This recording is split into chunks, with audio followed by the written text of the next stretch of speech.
Hey, welcome back to the podcast. I'm Robert Plank from dfypodcast.com, and Jerry McCormick is here from personalsafetyatwork.com. Now, Jerry McCormick has an extensive background in workplace safety. He has over 30 years of experience as a law enforcement officer and 8 years as a U.S. Marine. And Jerry has researched active shooter incidents and has trained first responders by analyzing 327 cases. And this all leads to these ideas of workplace violence prevention, de-escalation, conflict resolution, distracted driving, securing your facility, all of these ideas of safety and security, which is one of the most important things, right? What's the point of going into a school or a workplace if you get killed or injured or even just don't feel safe? That's no good. So Jerry is here to solve some problems, to give us some ideas, to get us on our way, to get us to bigger and better pastures. So Jerry, glad to be speaking with you.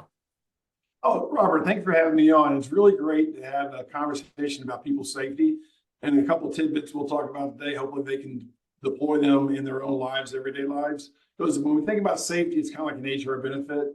That safety training goes with you, and you can apply it where you might worship or where your home is. So when we look at safety holistically, and so we've been doing a lot of that for about 24 years now. So as I was still a police officer, I started this company after a Columbine high school shooting incident, and then that led to the research of active shooter events to find out how first responders should respond. But you actually don't need that. You need workplace safety training. So I've interviewed 10,000 police officers to find out why they're never victims of crime away from work, at least not one that I've found. That's in America, Europe, and China. I have 7 schools over there as well that I help with safety when they come to America. So, but yeah, anyway, no, it's been a good journey so far, but we're just looking at it more holistically.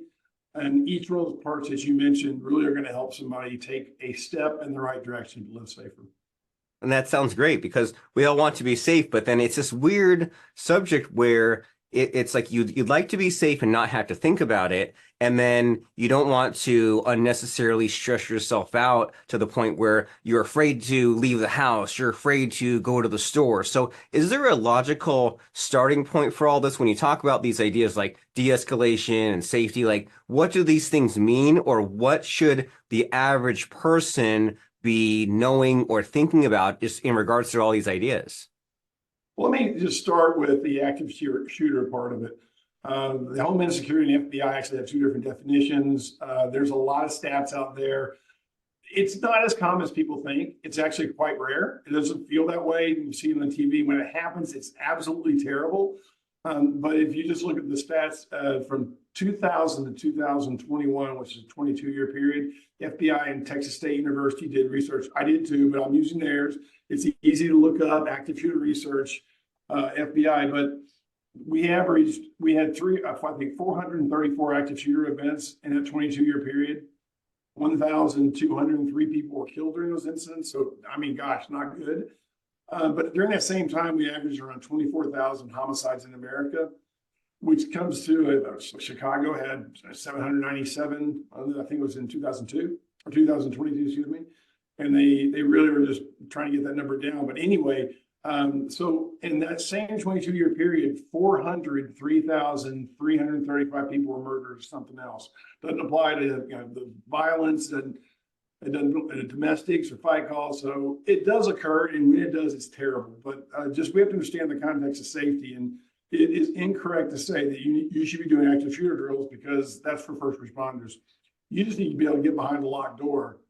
Just for the sake of time, Robert, I say that the first active shooter event on record is 1764. 3 men went into a school shoot. K-12 did the research on it. I did. This is not mine. But so this is not a new phenomenon.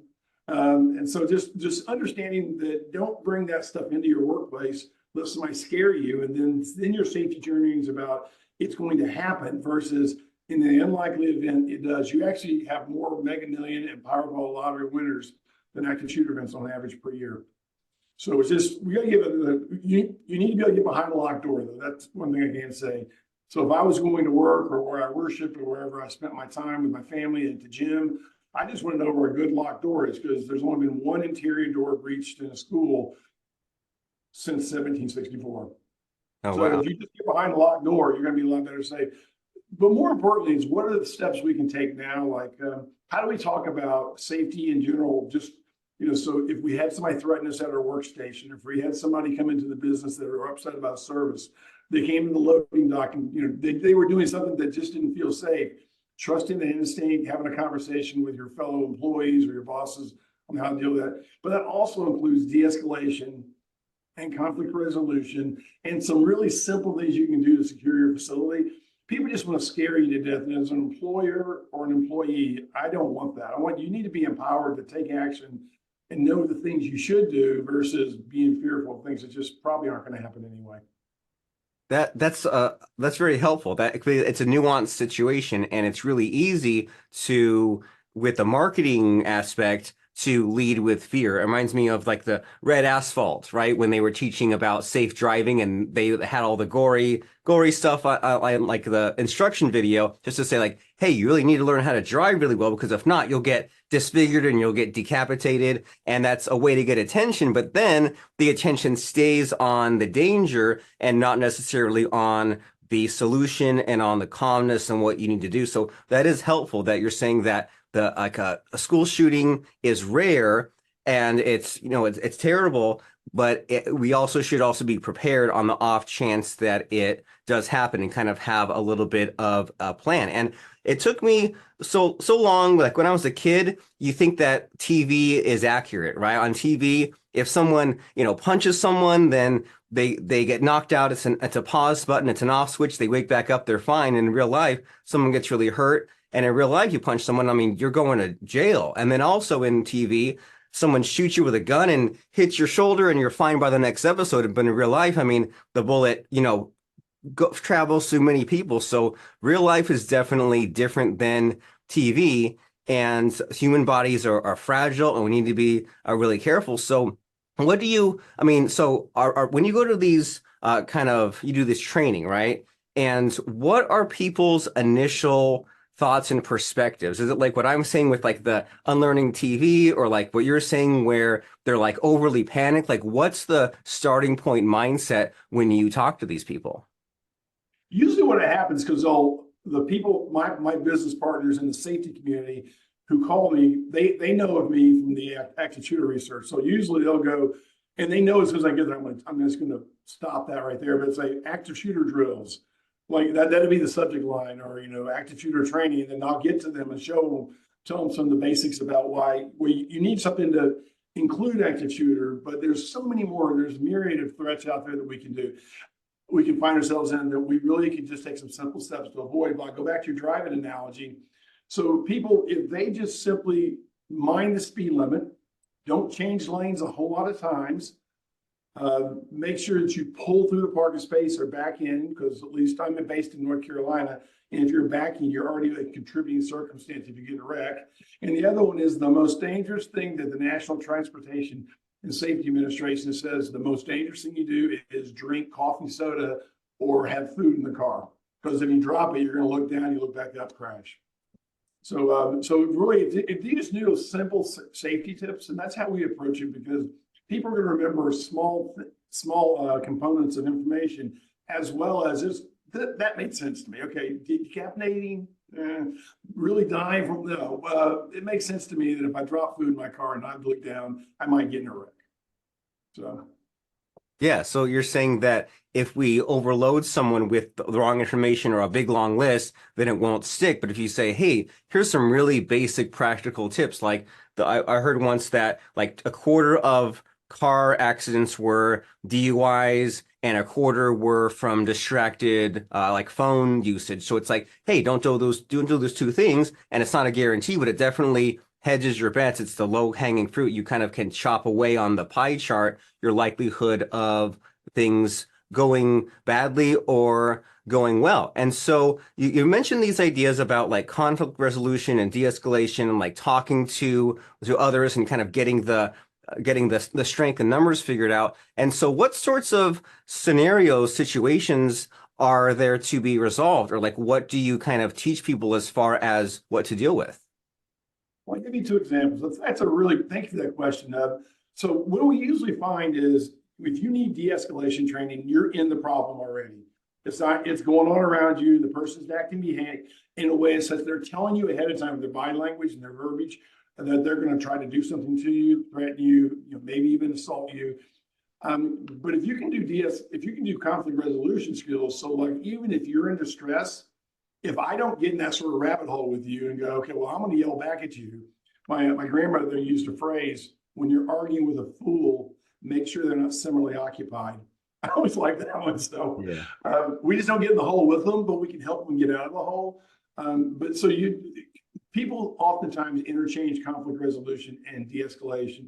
But de-escalation is so important because, like, if I'm working with a medical practice, that front desk where they're not happy with their child's care, maybe it's a billing issue, maybe they can't pay their bill, maybe they want more prescription drugs or something of that nature, how we can see the signs and then train the employees on how to come together. Because if you're by yourself, you're more at risk. But if you have somebody watching, so just how would you buzz somebody to come up to the front?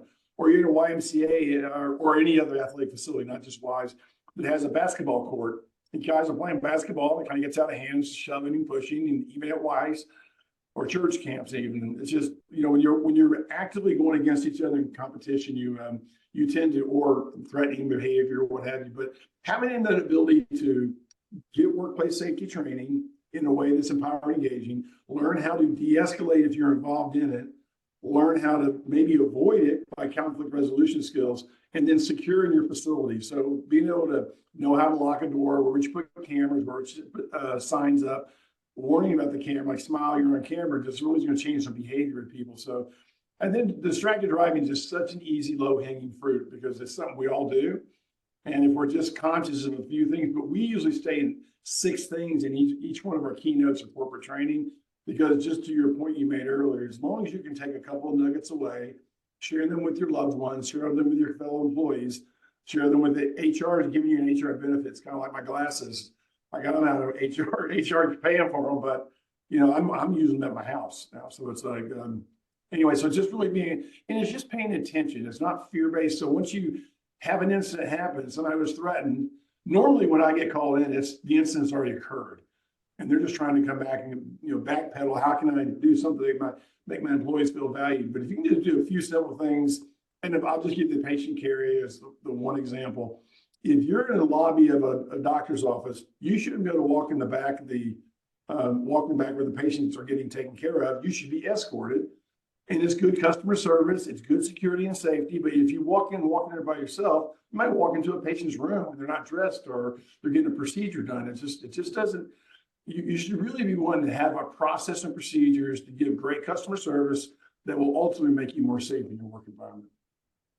Okay, and I like how you approach the problem from a few of these different angles, right? There's this idea that you don't need to get in the hole with someone, and that's something that I didn't realize until recently. I've been kind of working on that every few weeks for the last several years, just this idea, because we all get in that kind of situation where maybe it's in public or with a friend or a spouse. Like sometimes someone yells at us, and man, that initial instinct that we maybe started as a kid, and it took so long to unlearn, of like, if someone yells at you, you don't have to mirror it back, even though your instinct makes you want to. And if you can like slow things down and let your rational mind take over and then think about it and don't join them in what they're doing, it doesn't mean that you are like winning or losing the argument. And you mentioned about how cameras are everywhere, or how there can be signs. And like, I think that's helped me a lot, because you think, who knows who has a cell phone?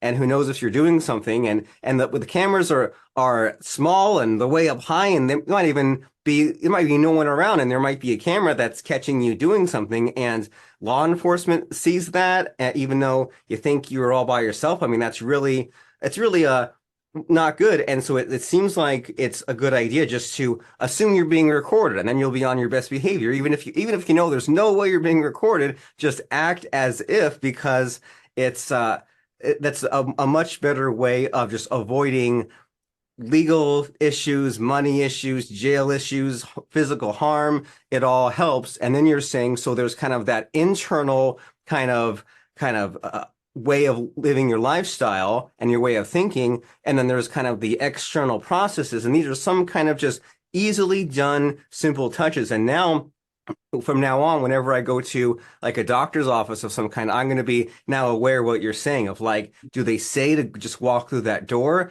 And I feel like it's been a long time since that. I think that used to happen a lot. They'd say walk through that door, two doors on the left, and I'd even be just kind of confused. But now they almost always like come to me and we walk through the door. And it might have been like a post-COVID thing, right? Because with COVID, they take your temperature and then walk you through. And I think I like that a lot better because like you said, it protects everyone involved, right? I have confidence that I know where I'm going and I don't have to look around, and I know that no one will come on to me, and I know that I won't accidentally like bump something over or go in the wrong room. So that's something that's easily done. And so where can people sometimes fall short here? Because you come in, you give your keynotes or you give your workplace safety and you say, hey, here are some tools for yourself, and here are some things you should do. Is there any kind of follow-up, or is there a danger of an organization kind of backsliding into their old ways? That's an interesting question in a couple of ways, but yes, it's very easy to backslide because security should not be impeding your business to move at all. You should be able to move freely, and if your patient care area is locked, can you key fob in? But it's that quarterly training or every 6 months, and you have this like empowering drill. The first one is get behind a locked door, go. And then next one is, okay, now we need to build a lockdown facility. Can you lock? Does everybody know how to lock the front door? Okay, great. And if you had to leave the facility, where would you go if you had to evacuate? Think fire drill, something like that. But the big one you hit on earlier was one of the biggest things we can do is trust our instincts and let our employees or the employers tell their employees, if you think something wrong, say it. Because if you're wrong about that, then we're not hurt. If you're right about it, you might have saved someone's life or at minimum stop some bad thing from happening. You may have heard of a guy named Gavin DeBecker. He wrote a book called The Gift of Fear. Great book on trusting your instincts. But he said, if your instincts tell you something's wrong, it's right in two ways. It always has your best interest at heart. I'm not saying the quote. Basically, it's something real and it has your best interest at heart. Now, you may not know what it is in your environment. You feel kind of unsafe. You have the hairs in the back of your neck. But if people just start saying, I don't want you to be scared for no reason, but if you think something's wrong, stomach, gut instinct, whatever, it probably is. Now, you may not know what it is, and maybe why is that out of faith? How am I picking up on that? But if we can just start telling them it's okay to say something's up and let us just take that process. What's our steps? What are our action steps? And that's how I get calls. And I'll go ahead. Let me just give you some action steps first. Well, you really don't need what I'm offering right now. I'm glad to do it, but we can fix these couple of problems you have. I was at a private school the other day, and they have a lot of activity going on in the school. They have police officers on campus, but they didn't secure the doors of any of the buildings. And so that one simple thing of locking it, activating the key fob system on there, but they just didn't think about it because they had two police officers walking around the campus, and it's a really great school and had the system in place. We just had to turn it on. So it was pretty easy to help them. So I imagine that could be common, that they have taken some steps, but they need someone like you to say like, okay, well, what you've done is a great start, but maybe you need to do these other things, right? You have the police there, but maybe you also need to lock the doors. And that's also just good advice in general. If you see something, say something kind of thing. And again, I feel like this is changed since the 80s and 90s, right? In the 80s and 90s, if you said something, maybe you were complaining or you were being a snitch or something like that. But now and there's different ways to communicate, right? It's not like you necessarily have to like accuse of someone of something, but you can go to whoever's in authority and say, hey, you might want to be aware of that. You might want to check it out. And so there's I know we can't fit all this into a podcast, but you have a lot of good ideas and you've already given us a lot of advice. And the thing I'm going to get the most is get behind a locked door, right? If you're ever in that kind of situation, just get away from that area. Don't try to be Chuck Norris and do a roundhouse kick. Just get away to safety. Don't add to the problem. But in all of your studying and speaking and helping, has anything surprised you recently in the past few years? I really think there's a phenomenon where police officers in general, they have training called crime prevention through environmental design. So if somebody listens to this podcast doesn't have the money to maybe to buy all the locks and stuff like that, they can have your local police officer come in and help you out with that. Just find somebody certified. But it's really easy to say, much like running a podcast. I can have a podcast, but yours would be more successful because I'm not trained in it. But I am a police officer, so I got certified by Homeland Security to do critical infrastructure assessment. And as you said at the beginning of this podcast, it's really easy to get fear-based training. So if we just want to just take the time to find a good, I mean, I'm not the only person in town, doesn't have to be me, but just find somebody when you talk to them, if what they're saying is fear-based, it doesn't seem reasonable. They're saying I had a company call me the other day that they have a CEO that's had a couple of threats. They were asking how thick should the metal fence be around his house? What metal fence around his house? What are you talking? No, that's just don't be a zealot, but also don't be naive. And a lot of these things you can take to where you volunteer, where you worship, how you live your life, where you work out. And because you'll see, once you see it at work, or you see it at a place wherever else you spend your time, you'll know that it's wrong in the other place that's not that way. So it's easy to pick up the tips. And so just being approachable, trying to have a reasonable conversation, and not do the, we're all going to die tomorrow because active shooter is crazy. I mean, when it happens, it's absolutely terrible. But the same day Sandy Hook Elementary School happened in America, 27 kindergartners were stabbed outside of Shanghai. I have 7 schools I work with in China. Beijing Rural School is one of them, but outside of this school, so bad things happen everywhere. It just, they don't call it active shooting because it's active knifing. But we just need to understand that they happen and they're really scary, and you don't want to send your kids to school. But at the same time, there's a lot of bad stuff happening all around us, and it's really not that significantly more great. On the last piece, in case somebody's listening and has seen all the school shooting numbers up, and I'm telling you, it's not as common. If it's gang related or if it's drug related, it can be gun violence. It can be a shooting in a parking lot, but it's not active shooter. So we need to pair that off and where you are relative to if you have a district around your school. If it happened anywhere on the property, it was a school shooting. And anywhere, even if it's out in a field on Friday at 3 a.m. in the morning, it was a school shooting. So the numbers can be told, statistics can be shared in ways that make it tell your story better. But just, there's a reasonable test there that I think we want to consider having.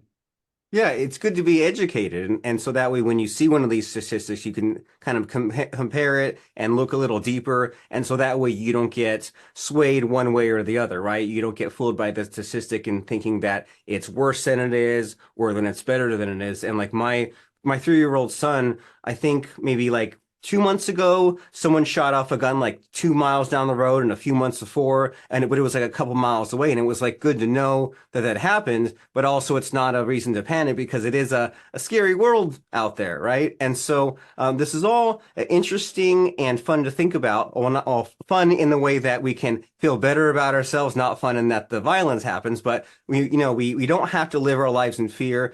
And so as far as you and your expertise and this training and these services that you provide, kind of reverse engineering back from who wants you, right? Is there like an ideal kind of a company that could approach you? Do you only do this in your area? Do you do this virtually? Like, who's the right fit for you and your services and this training?